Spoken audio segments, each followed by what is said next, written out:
Thank you. Thank you very much. UDA oye! Harambee! Harambee! Harambee! Harambee! UDA! UDA! UDA! Allah, asanteni sana. Asanteni sana, mnaweza kuchukua viti zenu. Thank you very much.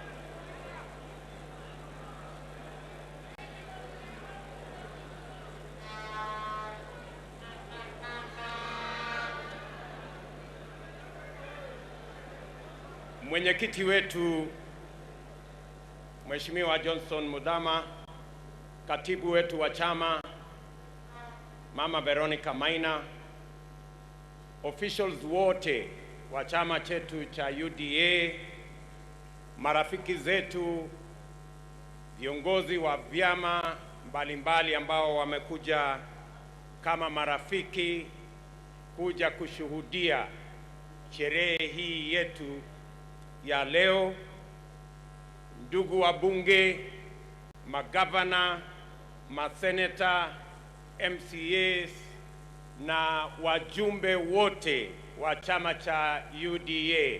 Hamjambo? Hamjambo? Bwana Yesu asifiwe. Assalamu alaikum. Hebu munipungie hivi mkono jameni, nione kwa mbali. Asanteni sana. Asanteni sana.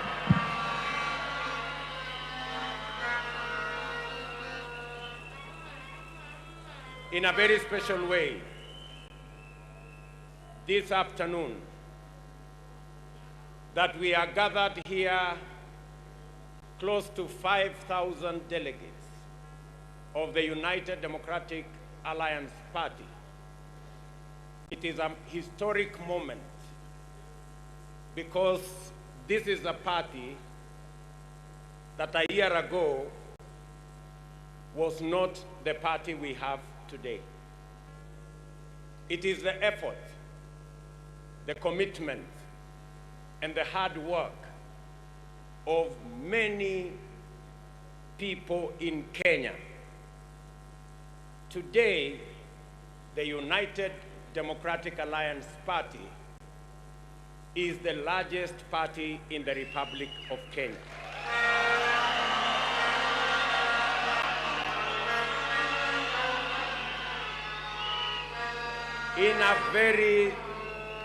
In a very special way, I want to thank many leaders, senators, governors, and members of parliament who worked with me tirelessly and with a lot of courage and commitment to put together this party that today has over 7 million members.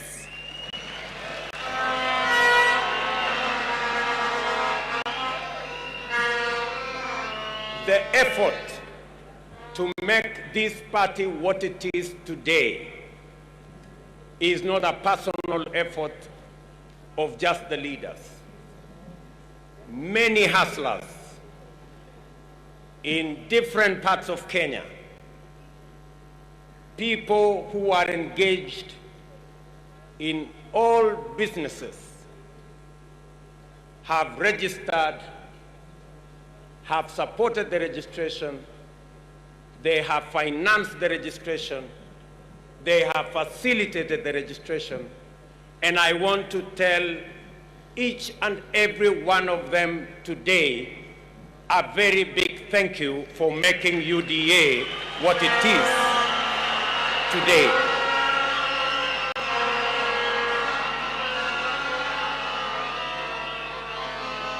This party has come to be the party of the hustler nation in Kenya.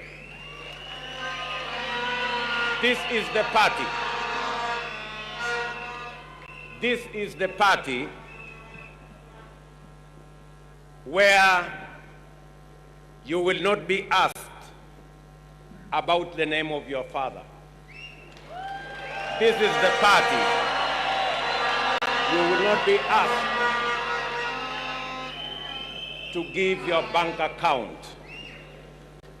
This is the party for every Kenyan from every walk of life. And I want to say, I am a very proud Kenyan today that you have bestowed upon me the responsibility to be the party leader of this great movement.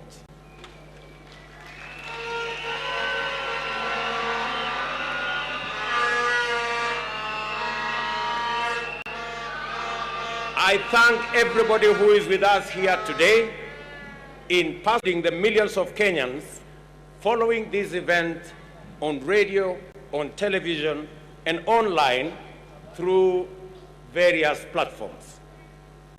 I am grateful for your support, sacrifices, and the time you have taken to congregate at this culmination of a most eventful journey in our lives.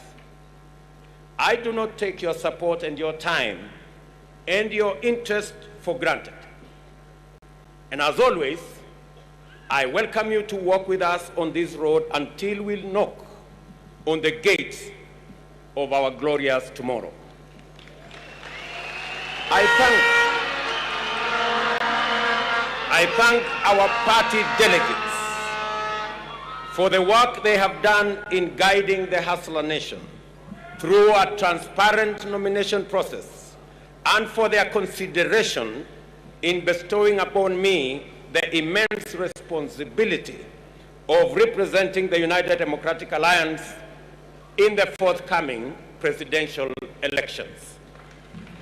I am profoundly humbled and immeasurably honored, and I accept your nomination to be the United Democratic Alliance candidate in this year's presidential election.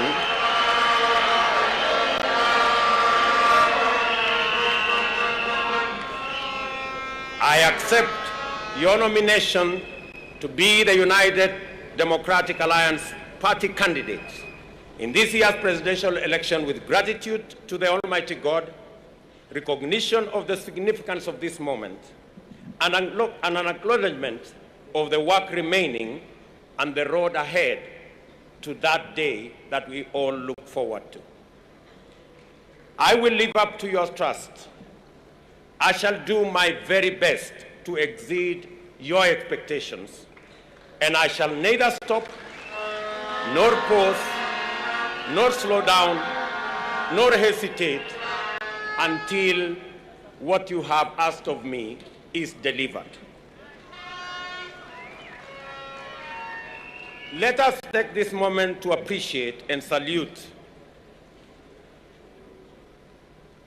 those who participated in this exercise.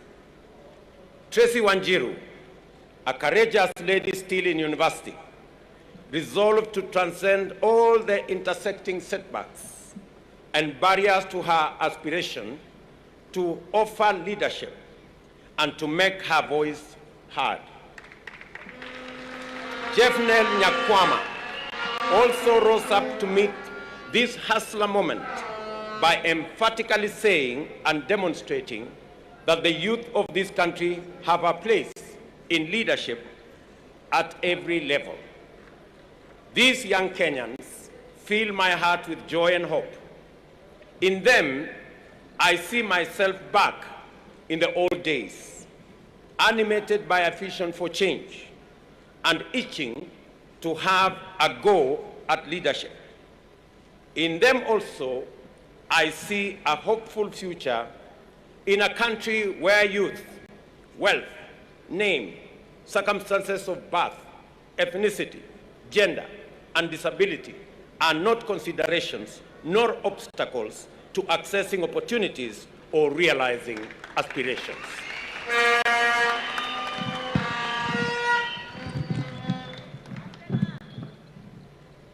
As you are perfectly valid and good to go. You did not wait to be invited to the leadership conversation. Sometimes the invitations never come. You took your chances, entered the room, and sat at the table. Please, do not leave the table.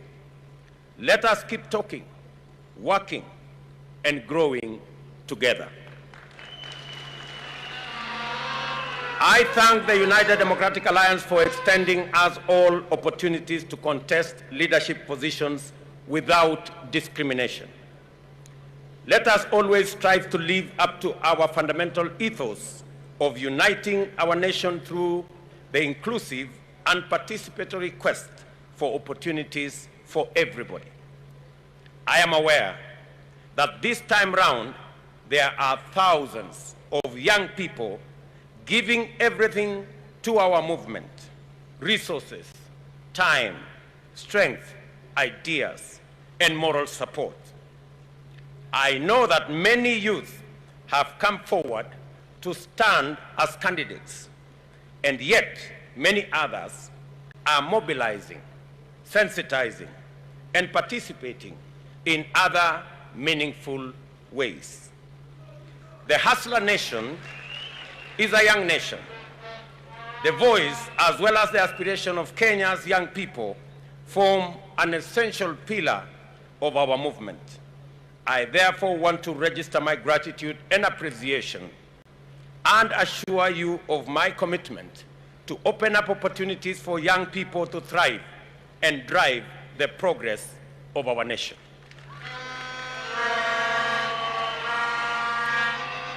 For me, this moment has been long in coming. I have been engaged in political leadership and associated activities since my university days. Obviously, I did not have the opportunity in those days to seek presidential nomination. But I rose from the bottom of the party pyramid, working my way up until I entered party leadership and eventually became a member of the National Assembly at the age of 31. I was an assistant minister at the age of 33 and a cabinet minister at the age of 36, and an opposition MP at the age of 37.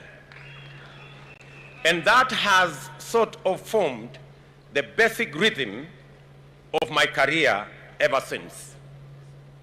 In that time, I have learned a lot, made mistakes, achieved successes, and refined my leadership philosophy and vision for this country. I have learned that leadership failures can cost the country tremendous opportunity and inflict irreparable harm on those many people who depend on us. I have learned that the biggest mistake a government or a party can make is to fail the inclusion test. My original political intuition that governance is all about the people and that development can only be sustainable if programs are designed on the people's terms. I have learned that continuous engagement with the people is indispensable to effective governance, and that leadership works and listens more and speaks less. My first bid for a party's nomination to contest the presidency was in 2007, which I did not win, and I conceded defeat and went all out to support the party and its candidate then. I believe we made a good account of ourselves. My second bid for a presidential nomination was in 2013. This was again deferred, as my party subsequently resolved to merge with another party. In the interest of coalition building and broader strategic interests, I divide my bid and once again gave my all in successfully delivering the presidency and a wholesome parliamentary majority.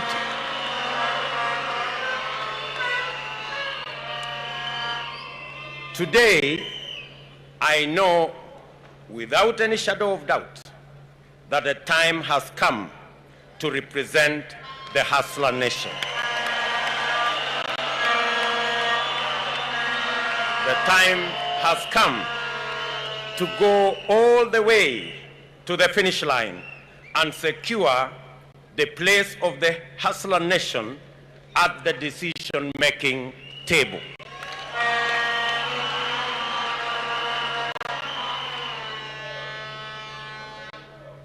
Let the message get out from this very moment and from this place that I am ready, that I will do everything and my best at that, and most of all, that I am determined to give you a campaign you will be proud of, and to win.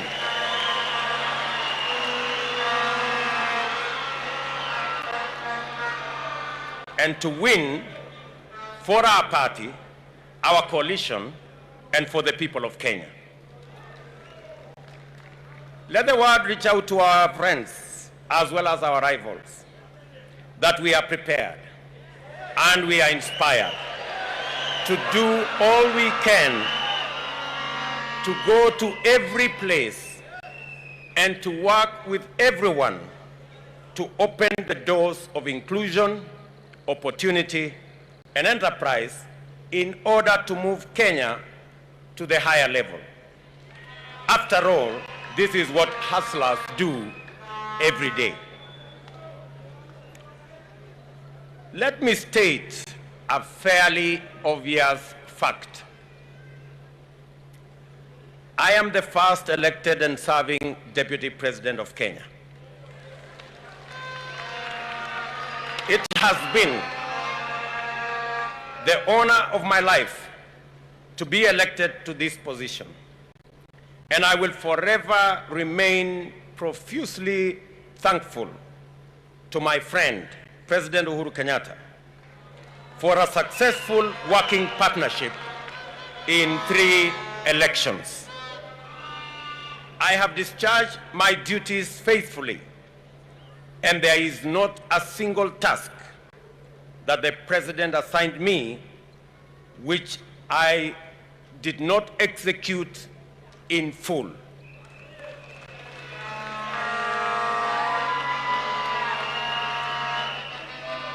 The Jubilee Coalition we formed a decade ago was formed through a covenant to eliminate the politics of hate, division, and ethnicity. Political competition organized around ethnic division is toxic, yet many politicians accept this to be the essence of democracy. Our covenant formed the foundation of a new approach, issue-based politics, institutionalized through national political parties. We succeeded in demonstrating that democracy does not go hand in hand with chaos, confusion, or instability. We have shown that democracy does not express itself through discrimination, exclusion, division, suspicion, or conflict.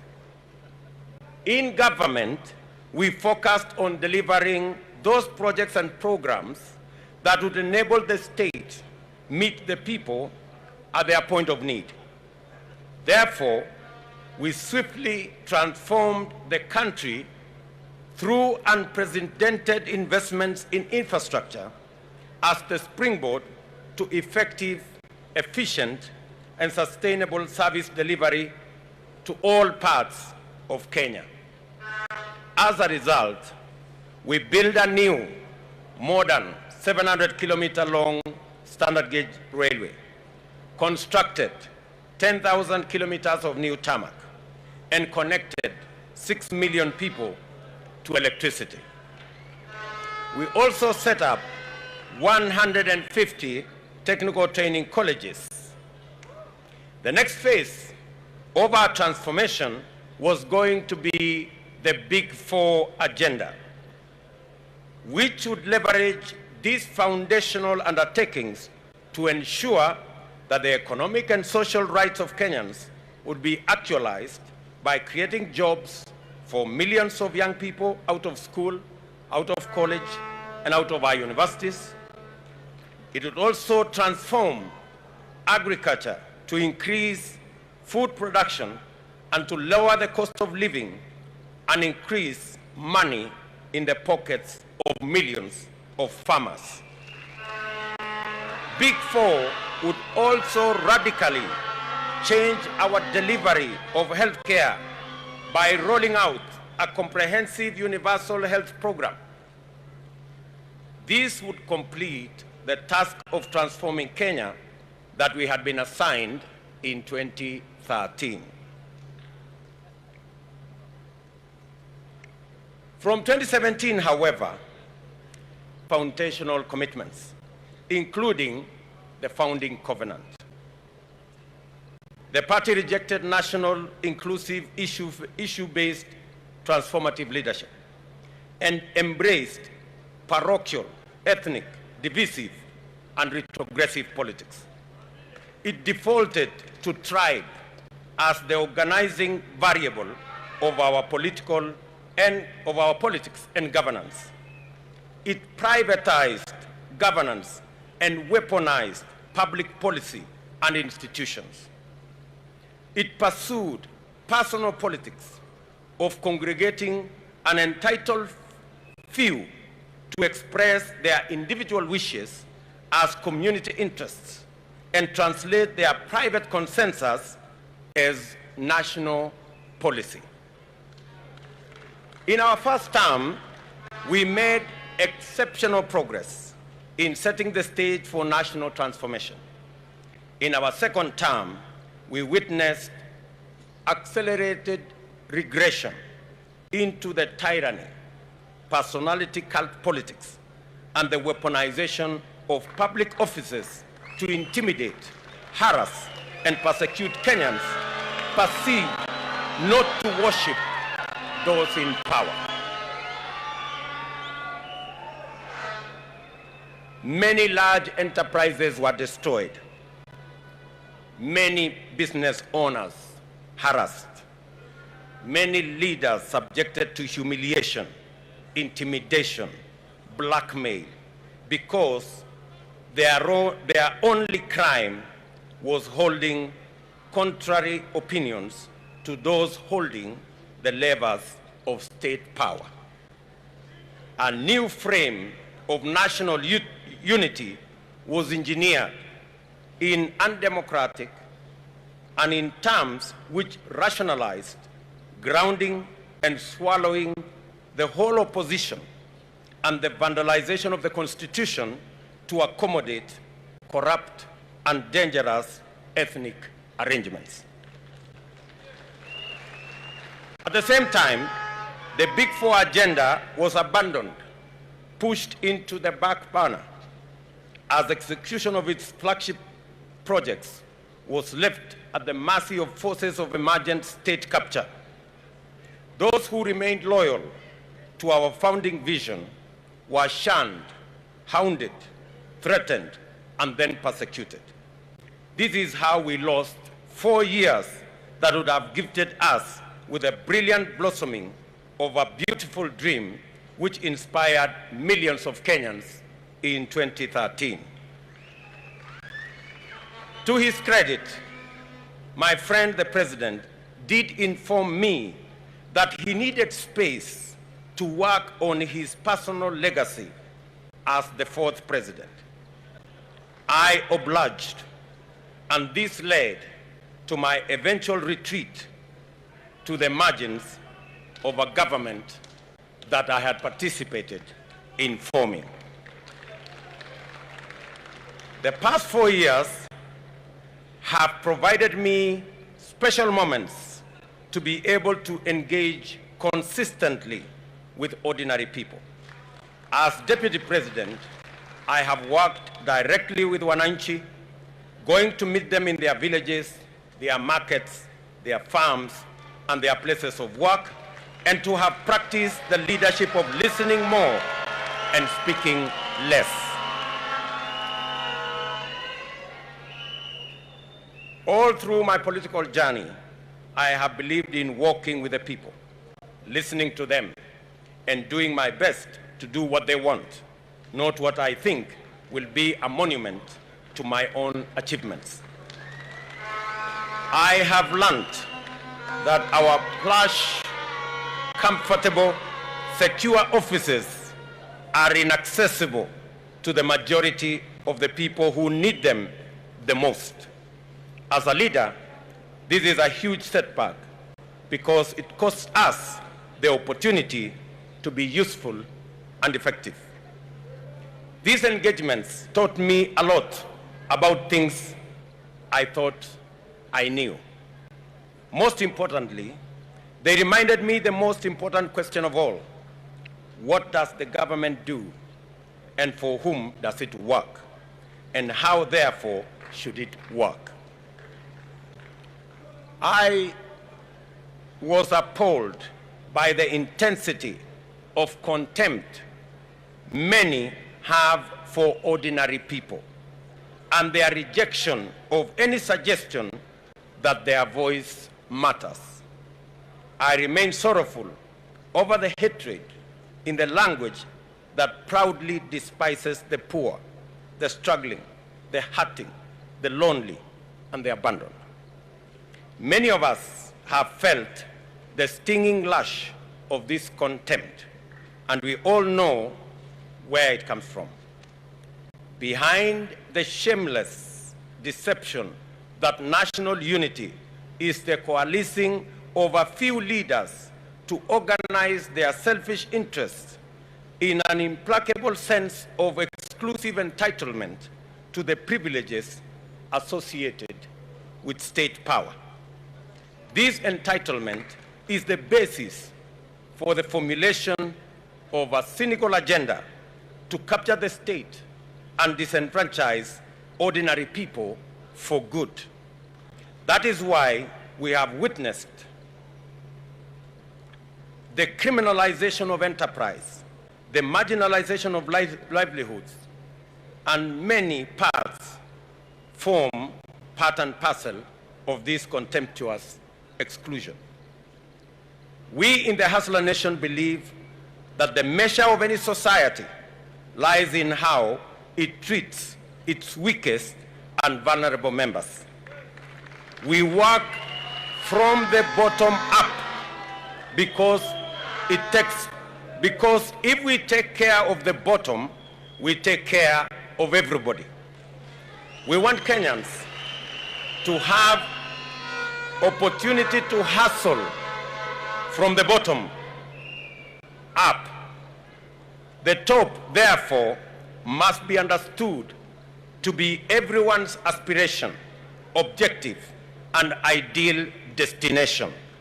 It is not bottom versus up. It is bottom up. It is not bottom versus up. It is bottom up.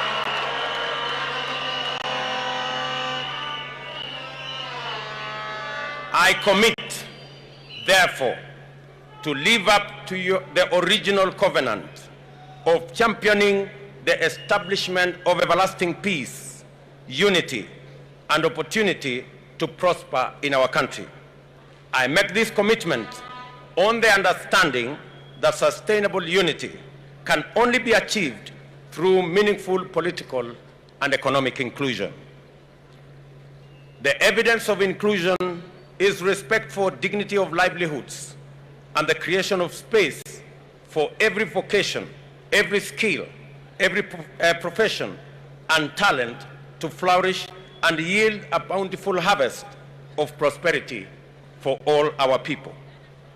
At the same time, I reject the suggestion that a united country is one that has no political competition or opposition. Rather, I view the foundation of an inclusive Kenya as one governed by an effective democratic government with robust checks and balances, overseen by a vigilant and responsible opposition and a strong civil society movement. I call your attention to the fact that over the past 4 years, the purchase, compromise, and eventual liquidation of the opposition and legitimate political competition set the stage for an effective state capture. I must therefore specifically undertake that under our administration, we shall boldly and firmly confront and dismantle the now pervasive conflict of interest that has rapidly evolved into state capture through corrupt political and economic arrangements. Public policy must not be customized to benefit the private and personal interests of a select few. Ladies and gentlemen, I want to conclude my remarks by framing the picture. What are we up against? What is the 9th of August about? We must be very clear in our minds why your vote counts on the 9th of August. On the 9th of August, there will be a competition of ideas. There will be a competition of sides. We are on one side, our competitors are on the other side. Let me say this for clarity, so that Kenyans go to the polls on the 9th of August understanding what is on the ballot. The great people of the Republic of Kenya will be two groups. One who believe that the way to the future of our country is through changing the Constitution. On our side, we believe that the way to the future of our nation is by changing the economy of our nation.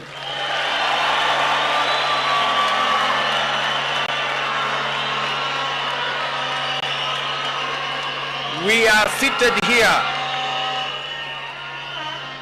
We are assembled here as the United Democratic Party Congress with our friends from ANC and Ford Kenya and Tujibebe and Savina and TSP and CCK and CCM and all the other parties, united by one thing, our belief that the future of our nation is predicated on changing the economy of our nation.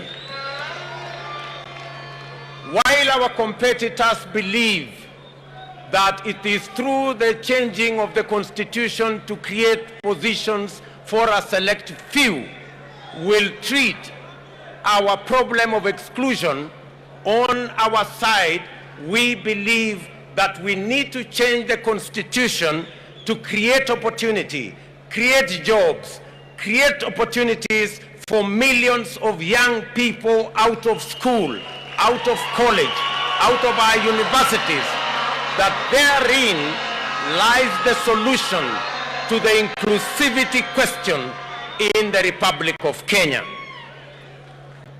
We are very clear that we had this plan in 2017. Unfortunately, the forces who are against the people of Kenya, who do not want to share opportunity, who believe that Kenya is their privilege, who believe they own this nation, they sabotage the Big Four plan because they did not want the young people of our nation to get the opportunity to work and to get the opportunity to do business.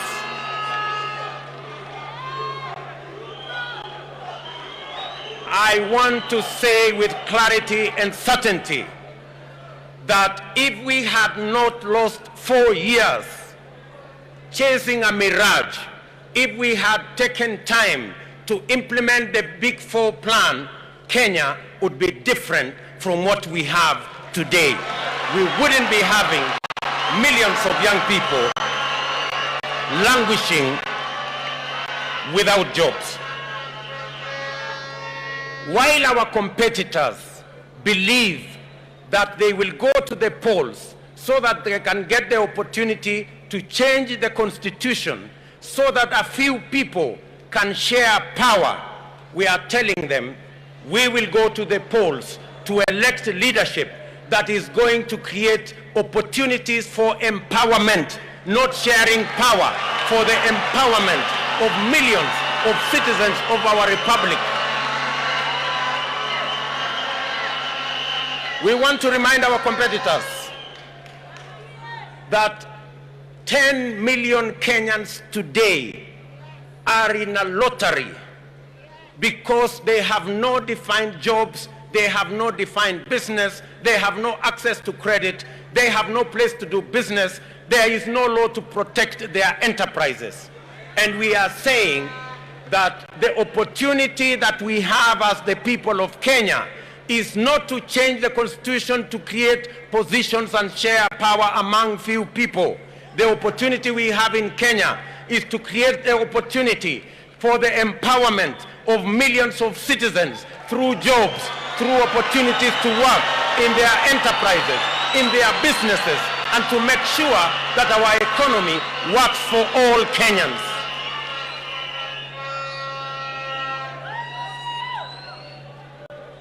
Our competitors believe that this nation should be about a few people who wield the levers of state power. We are telling them this country is not just about leaders. This country is about 50 million Kenyans.